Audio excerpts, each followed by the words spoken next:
जब ख़बर आती है कि हज़रत अली रज़ी अल्लाह ताला अन्हु की वालदा विसाल फरमा गई है, तो सबसे ज़्यादा मेरे नबी रोते हैं। कहते हैं कि ये सिर्फ़ अली की वालदा नहीं थी, ये मेरी भी वालदा है। हज़रत इमाम अबू नैम लिखते हैं कि हज़ूर ने कहा कि जब गुस्ल दे लो तो मुझे ज़रूर बताना।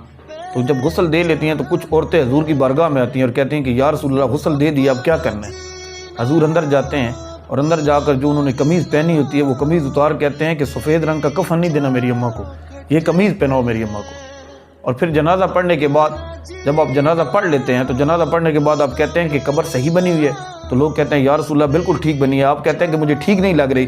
और हज़रत अबू ज़र गफ़ारी कहते हैं कि आप ये कहते कहते कब्र में उतर जाते हैं और मेरी आंखों में आंसू आ जाते हैं। मैं कहता हूँ कि अली की माँ, अल्लाह ने तुमसे क्या हिसाब लेना है, सारी रहमतें तेरी कब्र में उतरी हुई हैं। इश्क़ सरकार की शम्मा जला लो दिल में, बाद मरने के कब्र में भी उजाला होगा। इश्क़ सरकार की शम्मा जला लो दिल में, बाद मरने के कब्र में भी उजाला होगा।